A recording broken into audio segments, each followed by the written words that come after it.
Hello and welcome to TSD Service Spotlight. I'm your host, Angelina Matti, and today I am very excited to welcome someone who many IAE students know and love, not only for her impeccable taste in Spanish music, but also her ability to empower high school students to make the most of their high school experience. She's the force behind many fun IAE events, including the House Olympics, the annual food drive DJ, and the cheerleader who helps students celebrate their passions through HOSA, Spanish Honor Society, and creative clubs like the Calligraphy Club. She's also a proud TSD mom. Her son Miles is not only the coolest third grader, but also one I like to call an official Calligraphy Club ambassador at Troy Union. I am so excited to welcome Senora Natalie Selweski. Senora Selweski, thank you so much for joining me here today. Thank you for having me. This is so much fun, and shout out for Mr. Butcher who brought us into this amazing space. I'm so excited to see this for the first time, and I'm so glad you guys have this at your fingertips. This is amazing. Yes, it's such a great opportunity for us students to get to connect with other staff around here and get to showcase how amazing TSD is. So to start off, could you tell us a little bit about yourself and how you ended up wearing so many hats here at IAE? Yeah, so this is my 15th year teaching at Troy School District. It's my 17th year in education. For the different clubs that you mentioned, it's I teach Spanish, but my clubs are, this is my 15th year teaching HOSA, or being a sponsor for HOSA. It's a medical club that we have at the school. I think this is my 6th year doing Spanish Honor Society. This is my 4th year doing Calligraphy Club with you. And what else? This is my 2nd year officially as dean for the last two full years. Before that, I did a little subbing and things like that, and 1 year a freshman council rep. But that's a little bit about all of the different hats that I hold and kind of why. I just feel like the school is filled with amazing students who have really great, ambitious ideas, and there's a lot of work to do, so I'm not afraid to do it. So you're clearly someone who goes all in when it comes to empowering students. You obviously do so many clubs, like I've mentioned before, and serving the community seems to be something that you really hold to heart. So what sparked that passion for you, and how did it all get started? Well, it's really just the students. So, I would say it's students like you that are fantastic, really passionate, really hardworking. If I didn't have that on the other side of the table, kind of like reciprocating that, it wouldn't be as easy, and it wouldn't be like something that I would feel as passionate about, right? So I just really want to, like in little ways when I can, try to empower students to have their ideas come to life and come to fruition. And if it's just a little bit of like logistical challenges or things like that, organizational challenges, I got you. I can cover that. I can help you out to make that happen. Yeah, a lot of the stuff that we've done before, I probably couldn't have done logistically without your help as a teacher and staff member with those connections. So yeah, it really is like a two-way street of you having the connections and you also being willing to empower students, but also the student coming up to you with the ideas and you making them comfortable to come up to you with those ideas. Thanks. So with that comfort, I was actually first introduced to you during my freshman year as a Spanish teacher at IAE. So you teach Spanish classes and language and culture classes, and you give students to do so much more than just flip through a textbook, right? Yep. One of my favorite moments with you as a teacher was when you allowed us to visit a Spanish preschool called Bright Loritos. And we got to read books that you empowered us to make using the Spanish language. So you taught us to write in Spanish and also communicate in Spanish. So how do you take what you teach in class and turn it into opportunities for students to learn while serving others? I try to do it in small ways. I feel like it's a big task to take on sometimes. So like one of my favorite small ways that I like to do this, I don't know if you'll remember this one for your first day, 9th grade, and your first grade, 11th grade, but what I like to do on the first day of school is just do a little bit of coloring and make like a care package. So what I mean is that IAE has a little bit of a different schedule than the rest of this district. In most other schools, we usually start at least a few days ahead of the average student, right? So on our first day, if we can do a little bit of coloring and we can do a little bit of like drawing and making a care package, that looks like maybe it's just a bunch of pictures and it's like some really thoughtful messages that we can send out to a school. I try to pick a school that is Spanish speaking, whether that's preschool or elementary, or the majority of the students are Spanish speaking, and then make some kind of colorful, bright message that we can send off to them for their first day, right? So it could look like something like, have a great day, make a new friend, like you've got this, have a great year. And that's really easy for us to make, like on our first day. It kind of like lowers our stress too, as we're just kind of like getting to know each other and getting to know the space and then just making some awesome art. It's really easy for us to send it off then to somebody else who can hopefully really, really appreciate it. So, yeah, I don't think that I'm like a professional in making all service acts happen at all times, but that's my favorite little way that I think makes a really big difference. Yeah, and I think serving the community and also giving that opportunity for us as freshmen to get to connect with each other is also super special because we're not hard launching into content the first day, but you're giving us an opportunity to, yes, start getting into the Spanish-speaking world, but also kind of talk with your peers, get to know them, and also make a difference in a child's life. Like getting to see a cute card the first day you come to class is probably something very heartwarming for some preschoolers or kindergartners to get to look at. And on the topic of Spanish, I have to ask, because you are the queen of Spanish music, what's a Spanish song or artist you think should absolutely be on someone's playlist right now? Okay, well, I would say that I'm not the pro of all of like the up and coming or the underground artists. That's not really something I pride myself on. And I do spend all my time listening to music on like probably 3 different streaming platforms, whether I'm at home or at work or in my car. But the algorithms basically trend towards what's popular, right? So like I couldn't give you like, oh, the next hit artist is going to be so-and-so's name, right? I can't give you the lottery like winning numbers like that. But I'm going to give you a name that I think you probably don't know because in 9th grade and 11th grade, we never did like fill out the lyric sheets for this artist before. So I think you probably don't know them. But if you're in the mood for like a little bit more of like a mellow vibe, so not like a fast-paced like salsa, merengue, even like a medium-paced like cumbia like you've learned in class, right? But if you're kind of like, I want a little bit of the Caribbean, maybe a chill vibe, I would say check out Buena Vista Social Club. They're like some of my favorite musicians. It is a group of people that were very popular in the 40s and the 50s in Cuba. And then in the 90s, a musician came to Cuba and they made a documentary bringing them back together, like get the band back together, get the band rolling. And they then made performances and then recorded albums. So it's like some of my favorite music when I'm in that vibe that I want to hear. And one of the names I'll give a shout out for, the artist, she's one of their vocalists. Her name is Omara Portuondo, and she's like fantastic. So she has really great music. If you're looking for that calm, cool vibe, then I would say definitely check out her. This is so reminiscent of 9th grade because I remember when we used to have the like lyric sheets we'd fill in. Again, Another fun part of your class. Thanks. And we just did something where we have our orals coming up, right, for our IB exams. And we did something where we had to make a little sheet. What were they called again? Like the March Madness-ish thing. Oh, the brackets. Yeah, the brackets. Yep. So we had to guess things that would pop up in Bad Bunny's Super Bowl performance. So you do a ton of fun stuff like that to get us connected to the culture, right? Thanks. So kind of going off the topic of Spanish now and more into your service, you definitely are a big help when it comes to running the IE house system as the Dean of House Simus. And I've seen you in all your action with your cloak and your scepter and the dragon, all of it. So what's the story there and what's it like being a dean? It's really fun being a dean. So I like dressing up in costume with my coworkers. I mean, whether it's like a spirit day, like something like Olympics, and then we all dress up for our houses, or we are dressing up for a spirit week for ISA or for the culture show or something like that. I think that's a ton of fun. So I'm all in. Like if I have these items in my closet, I'll do it. You'll definitely see me dressed up. So yeah, I kind of like the vibe of like the cloak with like the crest popping out underneath the cloak. And then I have a crown. I don't know if you remember, I wore the crown last year, but not this year.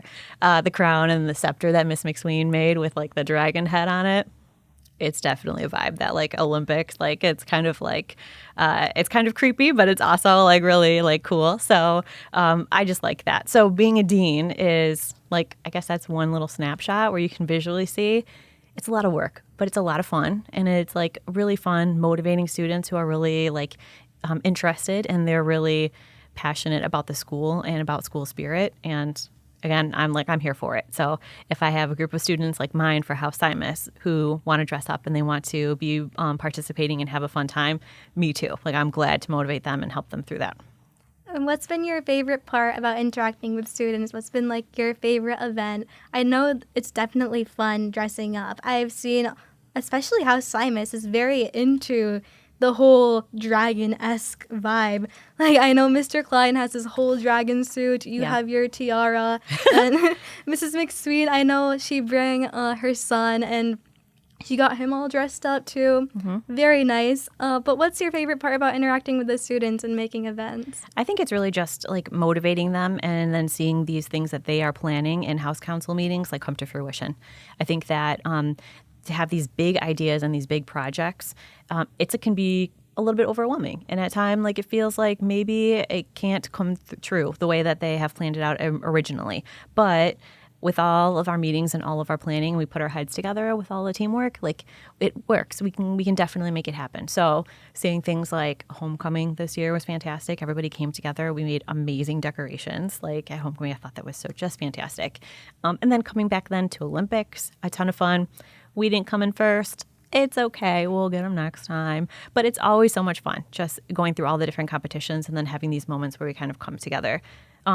Food drive is like another one, right? That was a ton of fun this year.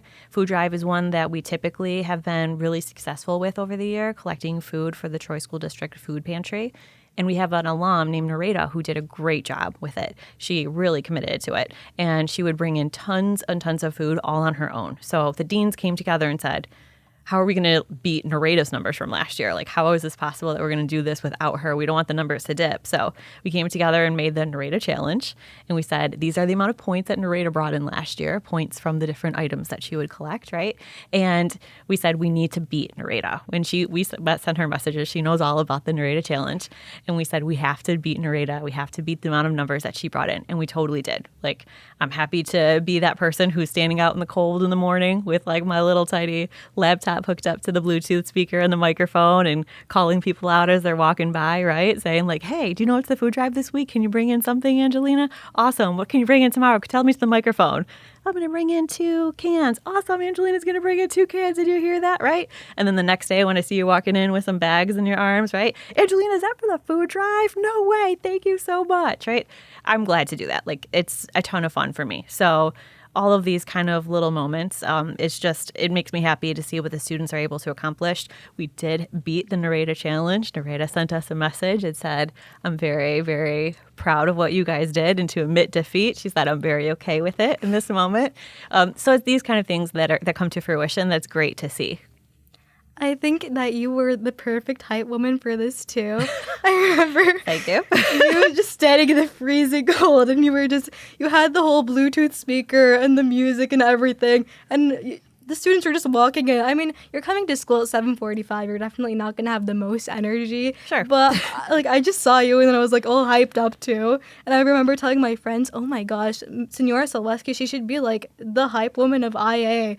She's just out there with her speaker and everything. That's hilarious because I say that my son is a hype man. I say, like, that's his thing. So that is funny. My husband's going to laugh at that very much. So I think he is, too. We're going to talk about Calligraphy Club next. So I want to talk a little bit about Miles and his role, as I said earlier, being kind of like a Calligraphy Club ambassador at Troy Union.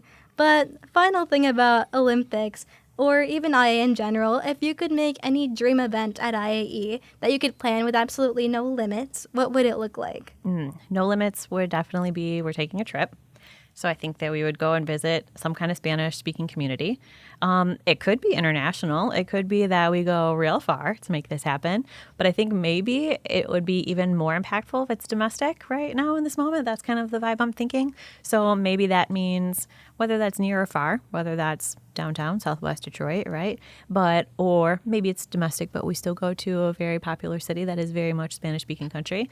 I would say I would pick that. Like, let's go to a different community where we can really like honor, respect, and get to experience everything about the Spanish-speaking community, right? So meet the people, speak the language, check out the stores, check out the restaurants, check out their place of worship and their community spaces.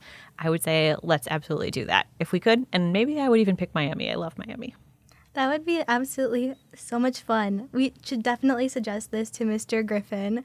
But now going on to the topic of Calligraphy Club, you've helped me run the club for the past 4 years and even helped me start an annual event at Troy Union. So what inspired you to support that project and what's been the most rewarding part so far?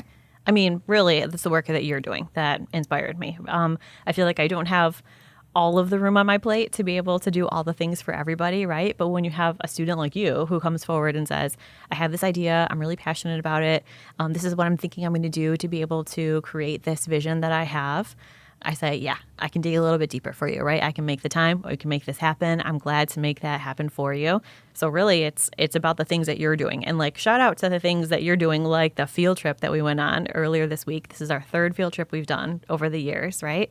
And you bring in all of these works that are already ready to go for the elementary kids. They're personalized with their names on it, so that way you can learn how to do calligraphy by tracing over their names. And then it's personalized with a theme that they like, like Minecraft, right? So you're doing amazing things. I think you should absolutely continue with that passion. But I mean, that's the reason why I do things like this.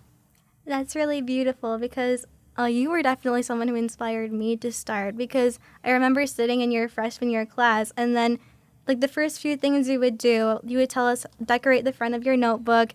We did that little card activity in the beginning. I saw you as someone who's very creative with how you approach teaching and you make students feel comfortable. So that was the reason I came to you initially. So getting to hear that back is very full circle for me.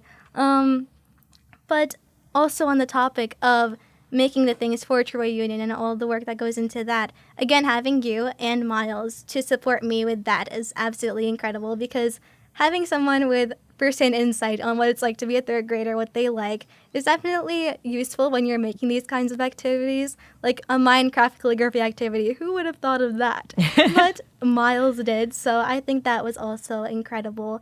But how do you see these kind of creative clubs, like the Calligraphy Club, helping students beyond the classroom? I think you're already doing it, right? So there's the field trip, there's going to other students in other buildings and teaching them about the art that you really appreciate. And whether it's the first steps of them learning to do it themselves, or it is the just the appreciation of the work that you're putting in, I think that where I see it going outside of the classroom is exactly where it is right now, maybe just like the next level. So the things you do in the building that are outside of the classroom are super well appreciated too, like these beautiful little cards that you'll make for like Teacher Appreciation Week and things like that. Like, I don't know, I see all those things that you make, and I think that they're amazing and very kind. And I think that that's hopefully what I hope continues with Calligraphy Club after you leave and you go off to college next year. I hope that somebody's able to continue with the same path, and whether they come up with the next great idea, like in the next field trip, fantastic.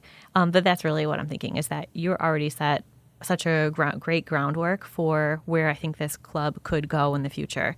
And I hope they just live up to what may be the Angelina Challenge. I think we definitely have a lot of creative students at IAE, so I think it will only get bigger and better from here, just like with the food drive.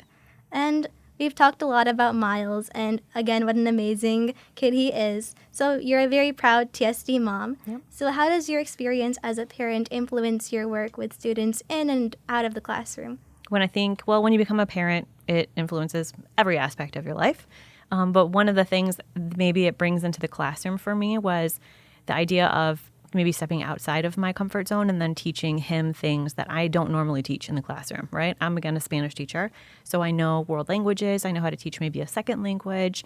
Most of my experience is with secondary education, so that's what I have the most experience with, and maybe that's what I'm most comfortable with. But then trying to teach him something really was a great lesson for me. Like, he's so bright, he's so smart, he's such a good reader, and he entered school like reading so amazingly. But that was because he was super interested in it. He was always looking for more information, and I was always eager to teach him a little bit more. But I think that in that process, teaching him something that wasn't my expertise and wasn't the thing that I was the most comfortable with, I really did reinforce this idea that like everything can be clarified again. Everything can be repeated. Everything can be re-explained better. Everything could be broken down and like scaffolded even better for the learner. And so it really gave me a different and a better appreciation of the teaching and the learning process that I took away from it. So, in working with Miles as a parent and also working with students for so many years, has that shaped how you've seen service and leadership as well? Yeah, I mean, I really think of things that are kind of cliche, but I think it's totally true that, like, as far as leadership goes in education, you guys are the next leaders, right? Whether that is you leading in a classroom, maybe you're going to be a teacher, maybe not, right? Or maybe that's your classmates who are going to be leading in a business sector or in the business sector or in government or in so many different fields that I think you guys are going to be in. So what I really kind of take home and I think about a lot is we only see this like 4-year span of your life, really, like kind of on repeat, just different students. But that's such a small little slice of your whole life. So we kind of maybe could forget if we don't keep our eyes on the big picture goal that you're, again, going to be the leader of your world like very soon.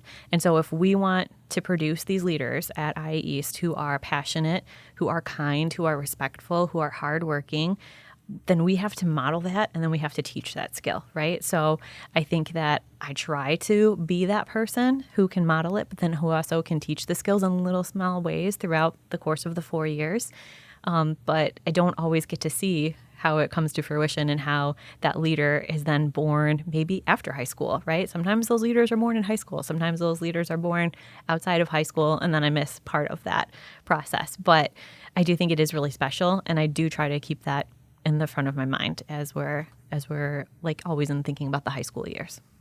And just to say again, you have definitely modeled that for me. A lot of what I've started is because I've looked up to teachers like you to see how I can create things outside of the classroom to help my community. So would you say that's the most rewarding part of supporting students as they explore their passions, kind of seeing them come back to you and how they've grown as a leader?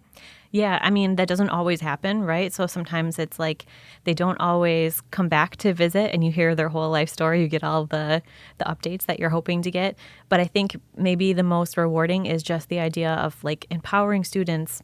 Maybe it's sooner, maybe it's later, that they can do hard things, right? They can work really hard at this idea that feels like it's a big task to take on. They can step by step with the help of maybe somebody next to them to mentor them and support them through this idea. They can do it. And then seeing that happen. So sometimes that happens in 9th grade, getting ready for a quiz. Sometimes that happens in 11th grade, getting ready for like a small little mini individual oral, right? Maybe that's 12th grade when you get into your dream college or when you get your diploma. And then sometimes that we're not in the audience when that happens. But knowing that you're trying to plant the seed so that way it can happen for that student, whether or not you're in the audience or not. I loved hearing you talk about this because I see it in everything you do. In 9th grade, we start out so small. We have like our little quizzes, and then we have our little notebooks that have all our note sheets and everything. Yeah. And then we slowly grow away from those note sheets, and we have to take our own notes. And then we start with orals and talking directly to you, but a little bit more structured. And eventually, you kind of let go of our hands, and we do a whole 10-minute oral at the end of our senior year. Mm-hmm. So just like a whole step-by-step process that you and the rest of the Spanish team at IAE and all the IA campuses have come up with that's really so ingenious because it kind of lets you let go of our hands, but not immediately throughout the 4 years that we go to IA. And that translates across so many different subjects and even towards the rest of our lives. So that's really beautiful. Thank you. Would you have any final words of advice that you would give students who want to make a difference in their communities but aren't sure where they would start? I would say brainstorm a bunch of ideas, right? Flush out a bunch of ideas, run them past some different people and get some feedback, get some thoughts on them, and then bring them to the people around you. So whether that is your teachers, whether that's your coaches, whether that's your parents, whether that is like a leader in your community or in your house of worship, right? Bring those ideas to those people, get some feedback from them, and ask them if they can help you to make those things happen for them. And if you get a no, it's okay. Like, hey, if I got 10 knocks on the door tomorrow after this podcast airs, and the student said, I have an idea. Hey, guess what? Hey, Senora, do you have a second? I have an idea. I might not be able to make them all happen for those people in the timeline that they're looking to make that goal happen. So if you get a no, you ask another adult. Maybe that means you go back to the drawing board and you kind of revise the plan if you need to. But keep asking. You have your idea, follow through with it, be passionate, be hardworking, and it all will work out for you.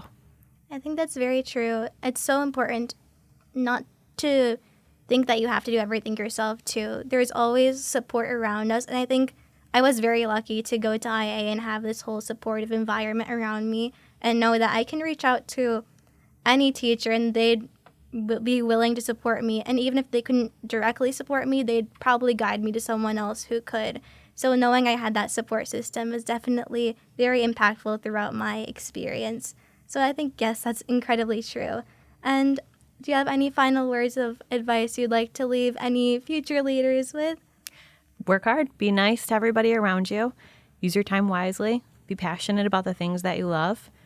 And I really do think like things will work out for you in the end. Like you can make your dreams come true, or they will happen for you with all of those things put together. Well, thank you so much, Senora Selweski, for joining me today and for all your incredible words of advice and everything you do to support students at IAE and across Troy. From leading House Simons to with energy and flair to bring Spanish and creativity to life in the classroom to helping students discover and pursue their passions, your guidance and dedication have inspired us all. To everyone listening, next time you run a club, take part in an event, or share your talents, remember mentors like Senora Selweski who quietly guide, encourage, and cheer on every step of your way. Their care makes all the difference. This has been TSD Service Spotlight. Thank you so much for listening. Now go and make a difference.